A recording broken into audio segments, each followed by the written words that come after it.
جه قامش تو رز استاف تماشاوان نهجا لسر پیوندین ریوبری خسر بولاتن دروارا کدوه دماداوی داجی چند شاندان سردان روجاوه کردستان کربون هر وها پیش وانجی بردوام شاندن اوروپیین بیانی سردان روجاوه کردستان دکن ریوبری خسر جی داخوازه که خواه بردوام هیا دامزراندان دادگاه که ناف دولتی لروجاوه کردستان جبو دادگاه کرنا چکدارن داعشه و هر وها جوالاتن درود خوازه کوان مالباتن چکدارن داعشه ور بگره لسر وان مجارانو هن پرسندن ام هفوینه که تایبت جقامشتو لقال دكتور عبد الكريم عمر افسروك دائره پیوندی دروی ریوبری خسر الباکور الوزارات السوري پیشکش تکن بخیر هاتی و هفوینه دکتور دسته که فرانسی هری نودم دسته بکن شانده که نمساوی سردانا روجاوه کردستان کربو لقال واجبیه بو هاتو بو چه او شاند يعني بري شاندا نمساوي شازده هيفي شانده كج وزارة كاري دروا فنلندي ميواني مبو جدي هيفي شانده كج وزارة كاري دروا ألمان أوجي سردانا باكور ولاية سوري كر ميواني دايري بون القامشلو وشخوا جدي هيفي شانده كوت عني زمان نمساوي جي ميواني مبون و هرسي شانده دما هرس دروجي تالي أو ميواني مبون بله تن چت خوازن دکتور تن چه ویدره چت گرم يعني تبعي بيوندي ما يقول دست بيكر بقلق دولة ترى دريا واشتين داعش وجنو زاروكا دست بيكر وهيدي او بيوندي وعلاقات درباسي علاقات سياسية دبن مثلا هيئة فنلندي وزارة كاري دربا بجارة سيمينا تي سردانا روجافا دافديت نك مواد البلجيكا تشيبو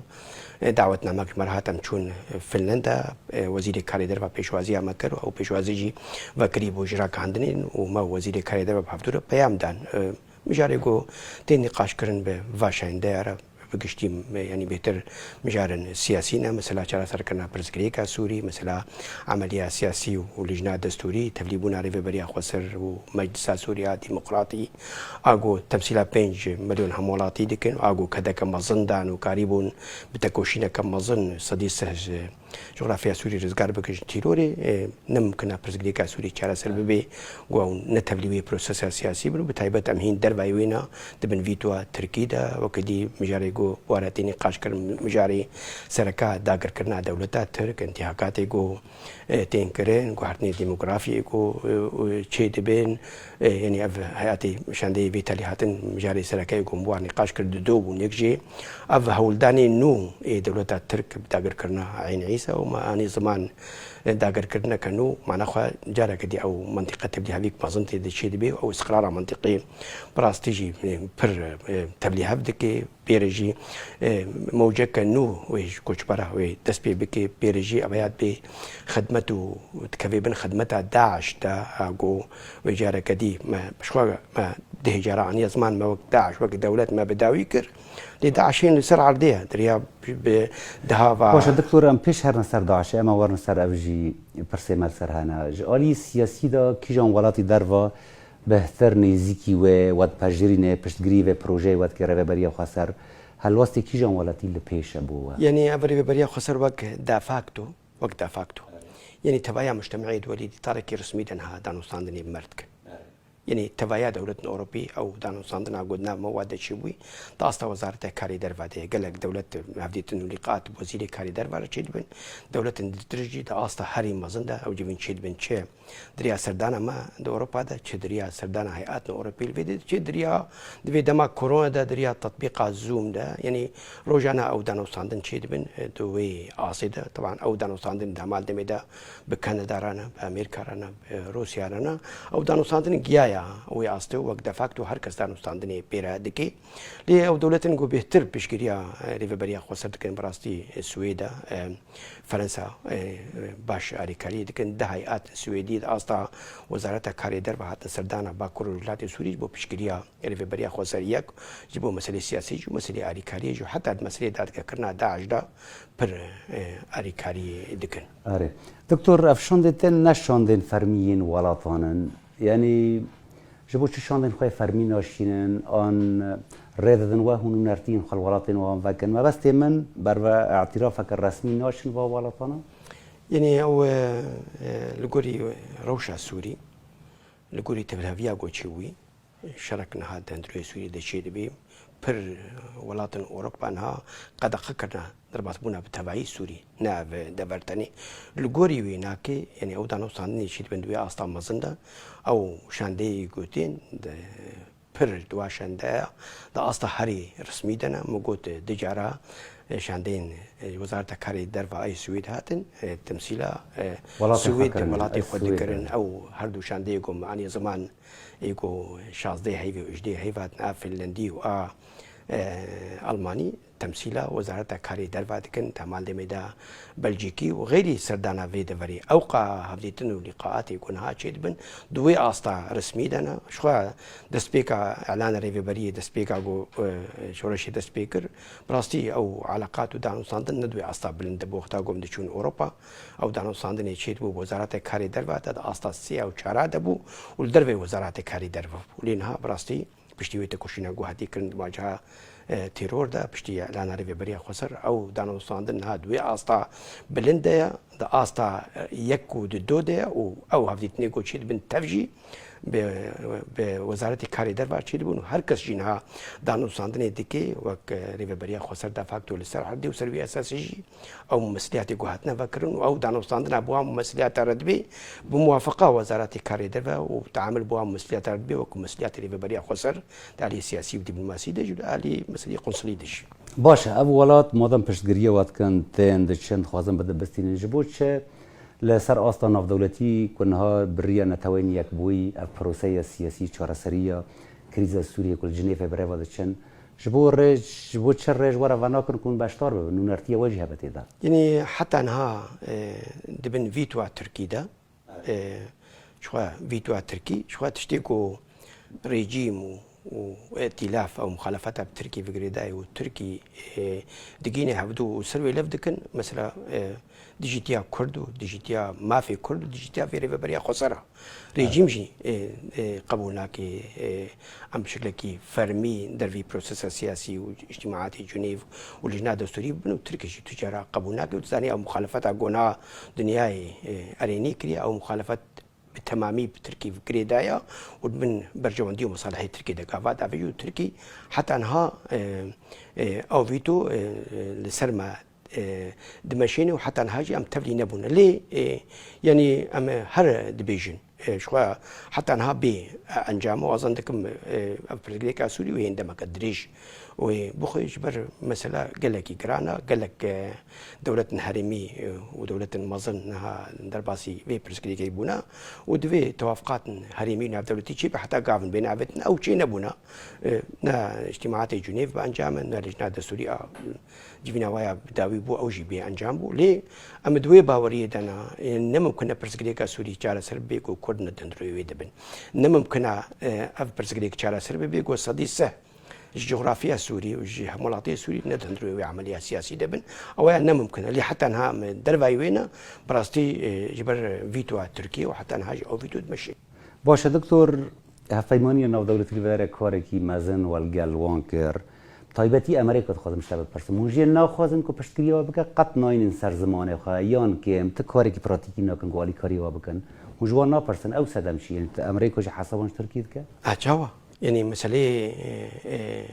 برجواندي ومصالحنا دبنوا برجواندي ومصالح هذا بتليفونه كدريا تويتر كي سر كوماري تركي او جرين كارت دا تركي كو ترباسي سريكاني وجريس بي ببي بيشتوي قاتا كوشينا جوهات كريد بين مواجهه داعش دا اگو تبايا مروه خدين دارد بيني وديجي باندورا وينا كسر هندروي امريكا سر كونغرس هاردو بارتي سركا درايا گشتي جواكا سيفيل وكدي التبايا اوروبا ودي هالوست رايا گشتي وحتى الدولات العربيه بنوي ضغطي دا جارك دي او بريار بن جعفر درباسكر ويجا مسلي برجواندي ومصالحها تركي دولتك جرينكا ودائما وخلافات ناف امريكا وكولاسيوني وروسيا جخرا بكارديني واوروبا جي حد بن ضغط عويدي هەیە ئەوگو مەسلەی کۆچبەر و مەسلەی تیرۆری بکاردێنێ و حتا ناژی بەرجەوەندی و مەساڵحی دەوڵەتە بە هەفتورەنە و ئەمە قوربانی وێنات دێن و دیرۆکێ دە کووردا هەر بۆ قوربانی با بەرجەوەندی و مەساڵح تە کۆشینەکەی دکن ئەمزانن ئەوڕێت پێشیامە نەڤکرێنەوە ئۆتۆسترادەکە حتا نها باشە ینی پشتی 10 ساڵاش لەوێ پرسکرێکە هەری مەزن مەکاری بۆ ئەم بەرخۆ بدن و ئەم هێژی ئەم گابنادە ئاڤێژن ئەزی میناکەکەیشتەرە بێژم دەستپێکە ئێریشن سەرێکانی و گرێسپی ینی هەر کەسی تەوەقع دکرد دجهدا ئەڤ ڕێڤەبەری خۆسەر بێر و خواندن هەر کەسی توقع ذكر هندروي قصد يجي انشقاقات شيبن او بيكاتي عرب جي دركبن ومديت بشتي هناك في بريا خو سرجما مدي قصد يجينا بارشابون تي دشنو بروفجي هناك مديت بر خورتن دير زوري ارقا جانا خوش دستان د كوشينا ديجي دولتات ترك دا نامد بيجن يعني وك هناك دولتنا العربيه يقو بري جاري هر جاركي يقو غنطابونا كنت خصن سركفتنا مثلا سليكاني وكريسبي عفينا ويا برينك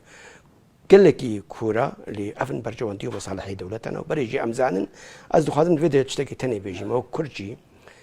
مديروك باش خوند سروي اساسي ما اراده خو رادستي طرفك نكرج برامزان بمصالح وبرجونديه دولتها بحبدورنا جيبولوجي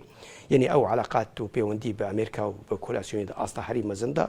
او بيوندي ما بروسيا التجاره قلت نكر حتى ما بريجي مريجي قلت نكر دولتنا على قدارجي بشريه سوريا ما قلت نكر ويشتي حتى انها من حقل ما يدعم البرخد الدن ويشتي جانا امجي في دش تناقضات وادكن ام البرخد الدن دكتور لسر استا امريكا اوروبا موارن ولاطن عربي ولاطي هري باش بيوندي خبره هنا آن هوددن آلیکاری و بکن چه ولاتی عربیه يعني مخابن يكج نا من قلتنا يعني يكج كي معيمة أو علاقاته بيوندي إيجو بأوروبا وبدولة تيترا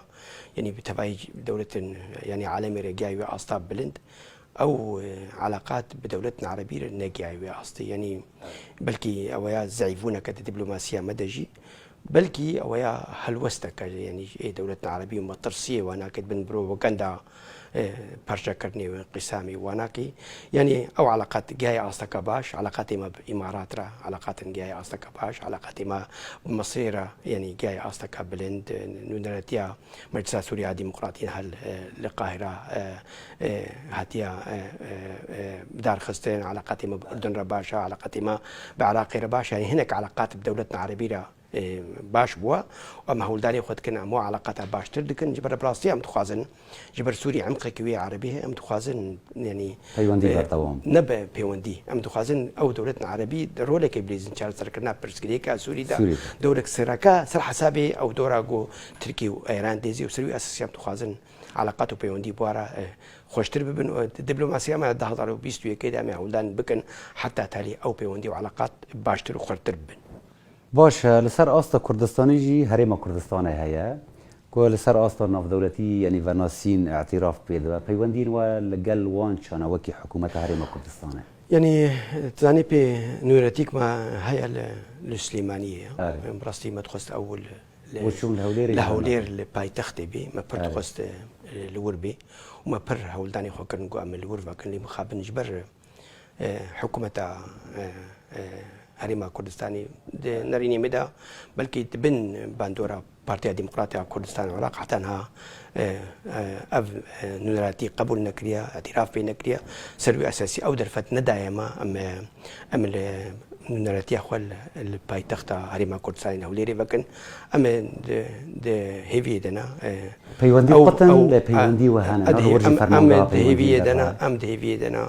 ببريار خد بن شعفرا درباس بكن او بيوندي جدس بيك على نار في بريا خسر اعتراف بيننا كنا وقبولنا كنا حتى هبتيتون لقاءات بري في بريا خسر بكن نا دس بيك على نار في بريا خسر ديمقراطيك على هرسي كانتونا ونار في بريا خسر اباكور ورجلاتي سوري او بيوندي وعلاقات شنو بنجبر او درفتش مرنا فكرنا وحتى انها او بيوندي تننا اما عمدو خازن ما برهول داني خكر مخابن او قبولنا بله دکتور ما بچن باشه کدن یا به هف پیوینه اوجی دوسیا چکدارن داعش و دادگاه کرنوان هری داوی ولاتن که جبو و آمده بون خو نشان دانه که چکدارن خو مالباتن وان زاروکن وان ور بگرن چه ولاتن يعني مثلا يعني إما مثلا چه چکدارن داعش چه چتاين داعش چه جن إيجو سونج كرنا إيجو جنه كرنا إيه تبليسازي داعش بونا إيه إثباتات الجمع هنا قوم وسوندار بكن أما متسلمي كسيناكن جبر أم نادن واناكي أم بيجين كرك داد كهك بي شكرن أو داد كهك الفربي أباكرن وسبب أم بيجين كرك الفربي أباكرن دتشتن يكجي جبر أو سونجو جنه أو جريمة كرنا اللي كرنا تحقق قلن في منطقة ده كرنا دول جمعنا وإثباتات يقوم كاربن واناكي سوندار بكن وإدانة بكن سرفي أساسي بيشتي إعلان سركفتني سر داعش وبدأ يبونا دولة داعش بدروجة ما داوكر بأباكرنا دات كهكنا بدولتي مدس بيونديا كر بقلق دولة تارا يعني كسيكو بيجي قلق النوين دات كهكرن تنايا يعني قلق داني زمان مسألة دات كهكنا بدولتي يعني وهنكي زحمتي ويها بنجبر أو بيوسع بريارك شنا توني كبيو درك يمكن هناك دولة فيتو بكار بينن ما خست حكنا دات كهكنا بدولتي بي دات كهك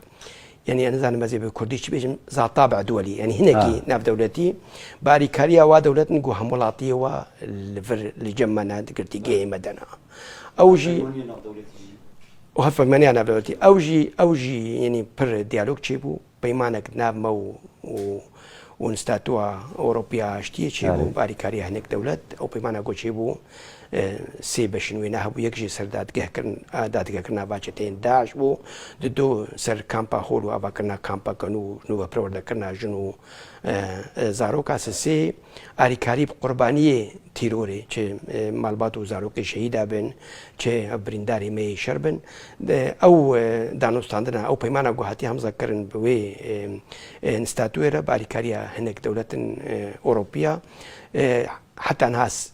زي دي جبينة كتشيبوا وجبر وشا كورونا هناك كاريوي أصلاً بودي سما بس كارو خباتك برفره بوارا كريا بريدة مكي بريدة حتى جبينة كتشيبوا مع حديرة بمشاركة 12 دولة أوروبي سر مستوى وزارة كاري دربا فهمي دنافوا دا أمريكا جيتي دا حاضر بو أف مجالك نقاش بو سي دولة السويد وألمانيا وبريطانيا دست بيكري أريكاريا خوجي دايا دولة دي ترجينها نقاش بن ويا أريكاريا بكن أمي روجي بيدا أمي دست دالي براكتيك دست بكار بكن أو مع حدو دست بكاري خو بكي يك سر مسلا جنوبا برورده كرنا جنو وازاروكين شتين داعش دو سر مسلا أريكاري الألي مادي ومعنوي دا بضحايا وقربانية داعش يك جوا مقوت أو دادقها برغوارتن د بريارة هناك دولة هاتي استاندن سويد وهولندا بيرنا وهي أتنا مسوي وهاد جمال فرجي على كرن قوام بيرنا بأباكرنا وي دادكيه وأم أريكارن أم كيش ولا تبر جدية يعني دبيجن أم بيرنا كسنا للدجية لبس مقول سويد وهولندا ونمسا وناجدينا ودولة ديجي يعني دبيجن كرك دادكيه شيء ببي كرك الفرجي شيء بهنك برسواي قانوني هنا دبن كيجا قانوني دا ويابدات كهبي أباكرين وهناك برسنواي سياسيين أو قطاع نزمان إنه أف ريفبري نهدي قبول كرند عليه ناف دولتي دا غير أستنجية ليه تشتي أتخاذم بين مزمان وأقوى أم مجال سركة أم نقاش كن بحمود جواك ناف دولتي دا أف برسجريك كجدية وأري برسجريك الفرق بس نبرسجريك أمايا أو جي بردوامية جي حملة موانا كد مواجهات تيروري دا يعني قالك مواجهة ويجي بشكل كي ناف دولتي بيشد عليه دات كرني دبي شد عليه جنوب زاروكين شتين داعش دا بلاستيك كامبا هول نبس خطرترين كامبا الدنيا دا خطرترين جهاد الدنيا دا دهندروي كامبي دا پرورده کرن زاروکار چه دبی و جی لکی نو تي آوا کرن تي پرورده کرن سرشمندیات تیروری و سرحی انتقامي دهندروي د كامبي دا نظام الحسبي هيا دات كهتنا آوا کرن او جنه گوشمندی واتی گوهرتن تینه کشتن کونی واتی نشوطاندن تشتكي نو چه دبی جن بحمل دبن او زاروكي گو عملي وات بيدو صالي ويعني هناك فتوى دركتنا بخاطري هجمالة دو عشا زي لكن أفقات شدوية كابي دي شيء بن أفرز غريك نعم دولتية غريكا أم بحبدونا مواجهوي بكن هبونا والفيد النهاية واتاقو نخطر نصر تبايج باكا نعم دولتي بله حتى نوا آمار جمعهنا وچقاس زاروك ومالوات إرادس کرنا وان ولاتن که هر دمك هون ولاتك تين را دست کرن تآمار بردستی وانه هری يعني يعني ام كاروانا كي سايتا مدى دائرة تكلين دربا تباي ايغو حالاتي ما رادس کرنا هجمارا واجي وديماني واجي لجمنا هجمارك نبر مزنا الجوري هجمارا قول جما الجوري هجمارا الجما زيدي 11 حزر الناف شنو زاروك هذا ايغو عتنا رادس كرن صدي بلكي كيمي صدي دعاية بلكي صدي بينجي نينن يعني بصدايا او حالاتي ما تسليم كرنا جي زاروك سيوينا وحالاتي إنساننا أو جنن قد روشك بر خطر دانا آلية تندرستي دو إمكانية معالجة نينا مثلا إنسانينا دويدا أم وارادستكن چه زاروكن قو روشا بر خرابي وإمكانية معالجة الفرنبي أم قبول دكن وارادست بكن بشتي موافقات الخطيجة علي دايكي وابا للقوري زاقوني ما أم زاروك ودايكي واجهف دور ناخن جبر بر دولة أوروبية دعوة زاروك هاتكن بي دايكي وانا أمو يعناكنا بها مسلكنا قانونية لمخابن بتايبة أوروبا يعني نا حكومات ونا جباكشي نخوازن باشن وزاروكا بقرين جبر بجنا ويا خطر نسر جباكا ما وأبيها تقنعاتي مدى شاشتيك برمزنا جبر دو سببا يكجي جبر أو زاروك قناهن تشتكنا كنا سوجي واتنا يعني مثلا أخلاقي وإنسانية أو جد ضحايا قركا دولة وولاتي وبر برسيال بن بروازاروكا دو هبونا وزاروك على الفيدر ناي وتانا خطر نصر جواكا خواج بر او زاروك دفي اتموسفيري راديكال دمين و بيش روجي ببن خطر سرمجي وسر مجتمعاتي واجي اغو ريل بيشاوي بقري وقال عندنا ولاتي وا لو برور ذكرنا وا دبج عندنا بمجتمعاتي وا وي مو ريل بيشاوا دقري اللي مخابن دويدجي هناكي زعيفون دكتور دمك وتقوت كو ام برافو ولا تنور تشك داري مخاببن هاش تدبيجي ام نادن ايس فشكري بود بالفدار ورن داد جهكرن تجارة من نقول يا براورن واش تقدري خببن أمريكا دقوت نهاجد بيجي إما هر جد سبيك دام بيجن أو تشتينجو أفقاس وجو كونه مزل كرنا قالك الفربين أنت عندك كرن بوارجي جنيجو سونج كرنا أما حالات إنساني وزاروك على دست لكن أو جنيجو سونج نكرنا إثباتات الجمالين جوا إذا نمكن أمواج جدًا لأم جبلاتي وارد بجنجي هناك تبلي رخصنا داعش بنا هر متهم لتش سونج إثباتات الجمالين جو سونج الفكرنا أم كانوا واجب لإيدي ترمنات. دكتور ذا دماغ قالك ولات هول ددن كو فاكسينا كورونا جمولاتين خرد داوين بكن لفرجي ربابريه خسرت اعترافك الدولي حتى حكومات السوريجي الجوري شو باندنا ما بدستي تندرستيه ورا انت بايوندينا كتشكي بيشكيشنا كهولداني وذ درباره دهنا اوجي يعني برسكريكك برجديه وبرمزنا وبرسكريكك يقوم نقاش كن ب او هبديت انه لقاءات دناب موجبه كان في دولتي دا شي لبن يعني بيشتي كرتنا دري تلكوجر دناب وعراق دا بفيديو كروسي صيني تو اري كاري مرنا او اري كاري مزن اغو تباي جبا كان في دولتي دريا سازي يو اندا ددي دريا شامل رباط بشام ناهلي بكيبنا نافادجي مستلزمات مواجهه كورونا دنافادا فاكسين يقول اني زمان واف هيئتي بحر سرجات جماعه او جي مشارك سركب مباراه نقاش ذكر يعني او اري كاري نيكرن انترناتيفك نوي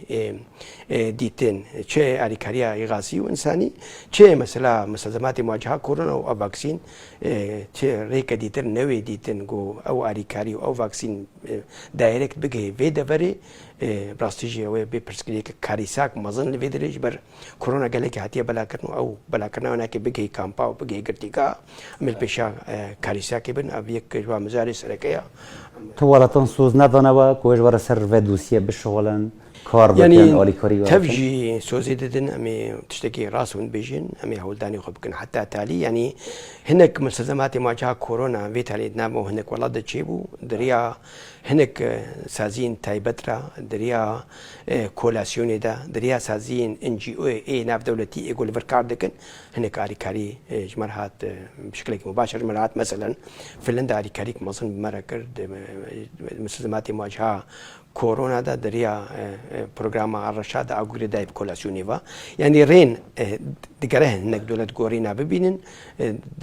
دريا وير هناك اريكاريك مباشر بقي ويدش برجو بقي ايجو غرق بقي دا دكتور عبد الكريم عمر هفسروک دائره پیوندین در و یا ریوبری خسر الباکور روجرت سوری گلک سپاس کتب مثل جاوی مثل فوریس گلک سپاس بو وجه تماشاوان نهجا کن حتی نها لگل مبون والوه پیبینی تماشا کر حتی دم کدن بمین نو خیر خوشی دادم باش